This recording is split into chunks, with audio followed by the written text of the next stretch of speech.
Welcome again, everybody. Glad you could join me.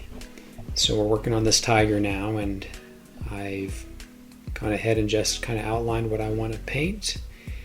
Already done the background, didn't want to waste time working on that. I really wanted to focus on sharing my approach to painting this tiger. So right now I'm just painting in all the stripes and gonna follow the guides that I've made here on my sketch, get all the stripes painted in. I want to get this kind of established first and foremost because I'll be glazing color on top of all this, and I just want to be able to see all these stripes. It's just much easier this way. So I'm actually just using a black gesso here. I like the gesso because it's so rich and has so much pigment. It's really dark, and it is a very good foundation for building color on top of. So that's kind of my purpose in doing that. So just gonna kind of get all this nailed down really fast and get going from there. So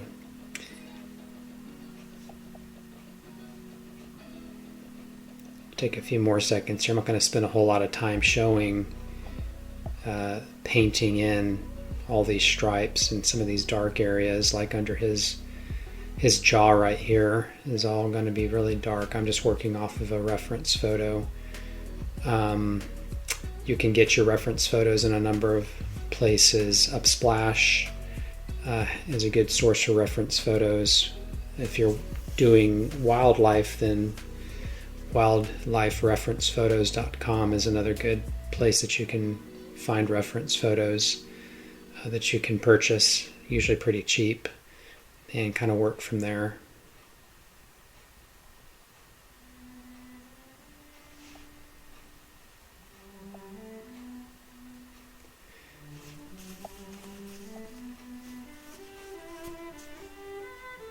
So anyway, get all this kind of worked in here, and what I've done is I'm actually working from a black canvas. Honestly, I've blackened this entire canvas out. Matter of fact, this particular canvas, I think when I purchased it, it was already pre-gessoed all black. So you can buy those that way as well. And then I'm just working off this black canvas. Because it's going to be a somewhat dark painting as well, a lot of shadows, and so it's just easier that way. But what I did was I painted in that background first, and then but I left, of course, kind of painting around the outline of the tiger. So that was already kind of dark and black anyway. Then I just add a little bit of this light kind of whitish blue color. That way I could still see the outline of our cat. So this is my first sort of glaze, and I'll be doing lots of these glazes. I'm just working in acrylic right now. As a matter of fact, this whole painting is acrylic, but I'm just using thin washes of color, thin transparent color, and I'm just mixing in sort of half and half with the water and the color, using different umbers, different oranges, using my ochre. This is my ochre right now, going back and using a little bit more of my some more of my siennas now, kind of bringing in some of that warmth, but just kind of getting a little bit of color here as sort of a base coat. And then of course I'm coming back and reintroducing in my stripes because I'll have lost those. And since I'm going to do a number of washes, I'm going to have to repaint in my stripes a few different times, but that doesn't take too long. Okay, so now I've coming back in with kind of a blue-gray here that I've mixed together, and I want to now kind of just bring in all of the sort of the white parts of the fur, and of course it's not always going to be pure white, especially in these shadow areas. So by using a Payne's gray or sort of a blue gray color that's desaturated, that will help us to achieve sort of the shadow effects here. But I'm going to bring this color in to all the regions, and then we'll just start adding the highlights here a little bit later, since the light source is going to be off to the right.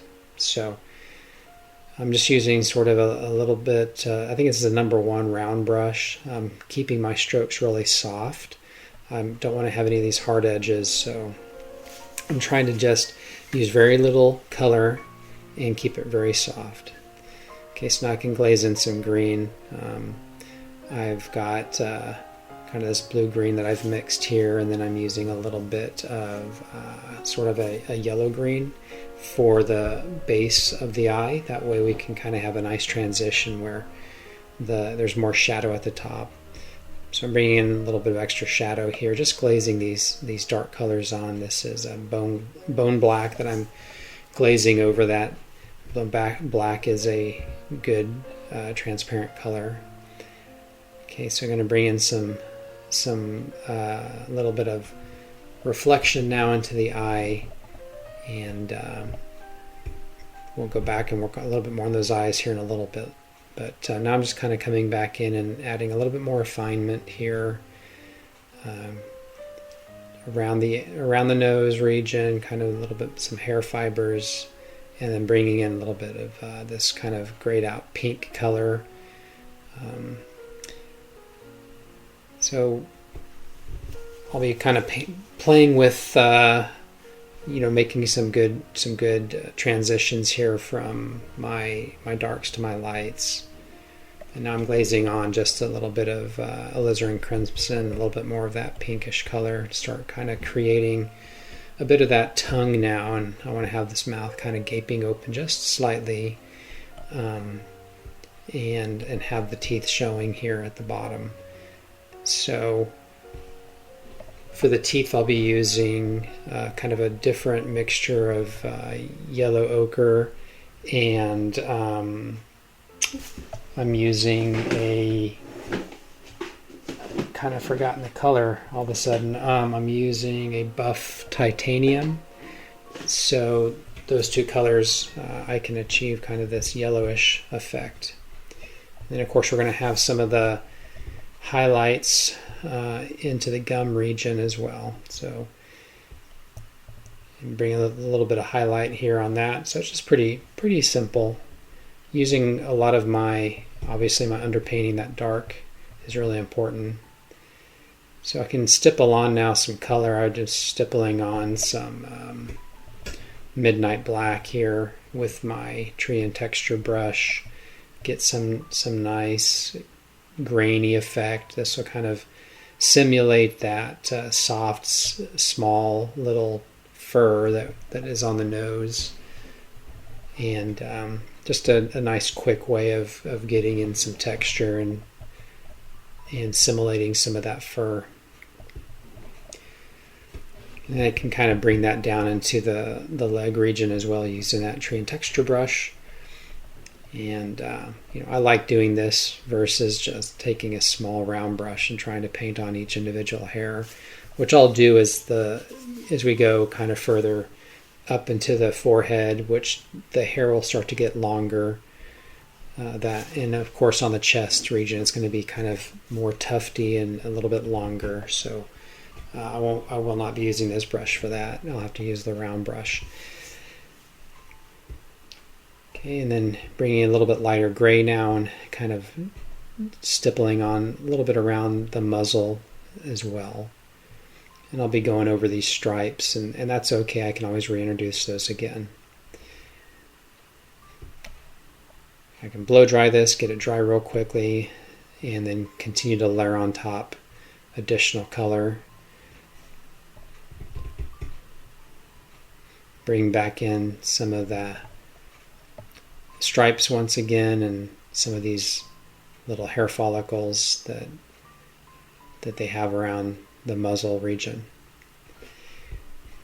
Okay, and so my palette for this is going to be, at least for the orange furry sections, I'm using burnt umber and burnt sienna and raw umber and raw sienna.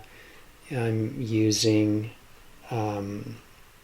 Indian yellow and yellow ochre, some orange.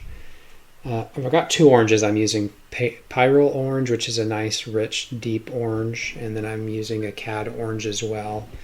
And other than that, some titanium white, of course the black, and ultramarine blue. So that's basically my colors palette. So I've just mixed some of those kind of darker oranges, the siennas, and created this kind of reddish orange, but keeping it very desaturated. And now I'm just kind of going through with my round brush, and I'm making these individual hairs. Now I'm glazing on with my airbrush. I'm just using some black acrylic paint in the airbrush, and I just wanted to introduce the shadows into our cat really quickly. Mostly it's going to be coming off from the left, and you of course don't need to glaze with an airbrush. You could also glaze just with color. You could even glaze on those washes of paint glazing if you'd want, but I just like the airbrush and the softness of the airbrush, so I decided to go that route. But you can definitely use light, transparent color to go over that underpainting and not lose anything, so long as it's really soft and very transparent color that you've mixed with some water. Okay, so just using lighter variations of that blue-gray now, just by adding titanium white, I can now come in and start adding a little bit more form and shape and highlight here to create a little bit of shape. And you got to keep thinking about the direction of the fur. So I'm referring to my reference photo, making sure that I'm paying attention to the angle of the fur. That'll help to create that illusion of some form and having some three-dimension shape. Coming back to that tree and texture brush, which I'll use a couple times as I'm working the muzzle region. I spent a pretty good amount of time on the muzzle region because I was trying some different things and I just wasn't overly satisfied. So throughout this process, I will continue to go back and revisit that muzzle and just try to keep achieving kind of the effect that I'm looking for. So I'm coming back now and adding a little bit more lighter variations of our oranges and using this round brush, but keeping it soft. And I'm also kind of spacing my strokes a little bit more so that I don't lose all that underpainting. But slowly just building color and building some shapes here, keeping those brush strokes. So I wanted to have a kind of a highlight here around the muzzle and into different portions of the head, but obviously coming off from the right. And I'm using both Indian yellow and yellow ochre, and also using titanium white just to keep it really opaque and just to kind of brighten it up a little bit more. And as I start to work into the white region, I'm kind of mixing that with just a little bit of yellow. I'll use my pure whites for the end. I use them more as accents, but you just want to be kind of sparing on that. Make sure that you're definitely spacing your strokes so you keep a lot of that gray showing through, and you don't want to kill all that. So that's kind of what I'm trying to do, is be pretty methodical about bringing that in. Okay, so I'm glazing more color, and this is me using that bone black, which I've talked about in the past. Bone black is a transparent black, and instead of using the airbrush, I decided to use that color, but I get the same effect with that bone black. It's really nice. Okay, so I'm using some of that pyrrole orange now. You can see how deep of a orange that is. I want to get a little bit more darkness there, and then as I'm coming up again, I'm kind of glazing more color with some more of the cad orange now, and a little bit more of the yellow ochre. So I'll have to go back in and reintroduce my stripes when I do that, but that won't take too long. So I get some more oranges, kind of getting those color corrected at this point in time. Now I'm using more golds and ochres now at the kind of the back portion of his body where the sun's really kind of striking. And then I'm bringing those stripes back in. I want to keep them nice and rich. I will add a little bit of a lighter blue-gray hair into the stripes. That'll just show a little bit of the highlight in the stripes just by using some of that blue-gray. But I'll do that kind of more towards the end of the video. I'll continue to keep sort of color correcting and glazing along the way, which will require me to keep bringing in those stripes again.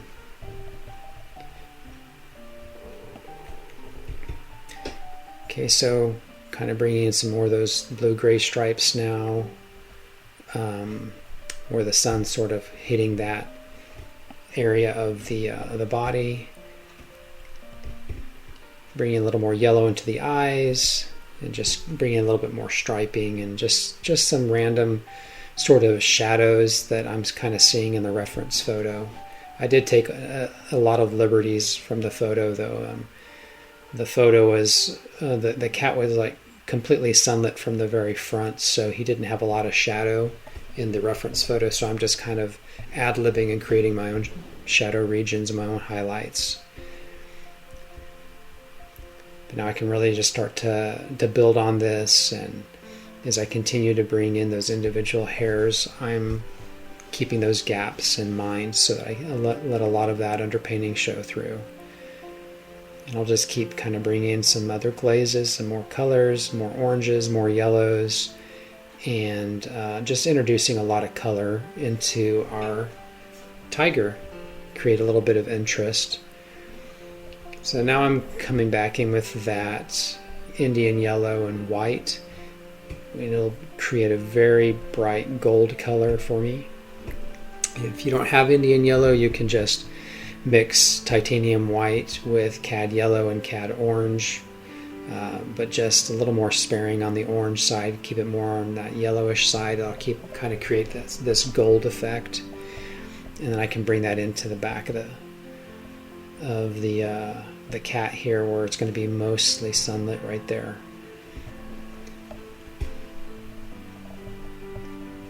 I'm just kind of thinking about where I think that those highlights are going to live here now, and I can come back and start to do a little bit more refinement, a little more highlight, and just kind of shaping out a little bit more into our cat. Bring in some additional stripes, and kind of working his paws now a little bit. It's going to be really shadowed in the leg and paw region, so I don't have to add too many highlights there, but we will have this little silver lining kind of around his body, and keep it a little bit more pure white on the silver lining, and on the right side, and then on the left side my silver lining is just more into those golds and yellows. Alright, so I'm bringing my hairs now. I'm using a long sword dagger brush for this, which I purchased from Rosemary & Company. It's got very, very long hairs on it, so it makes great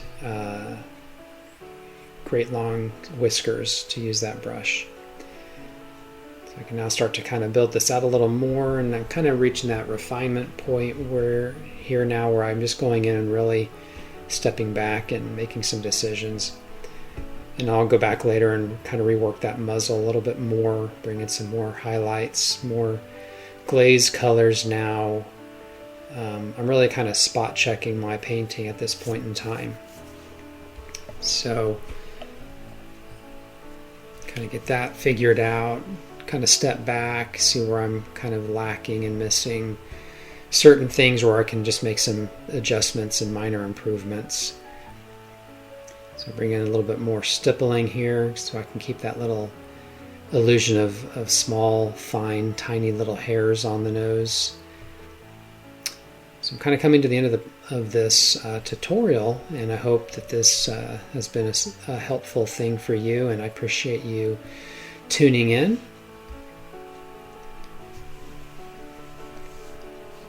I'm kind of preparing for a art festival, so I'm trying to get a lot of inventory built up, and I wanted to get some jungle cats and some wild cats here.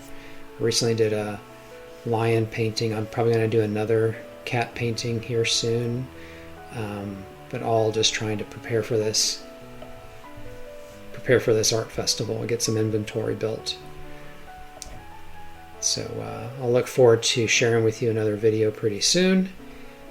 Thank you again for watching, for any comments, and again, I apologize I couldn't show everything on this video, but time is always in question when it comes to these videos, so I have to try to work in what I can. Okay, so I'll go ahead and get this signed now, and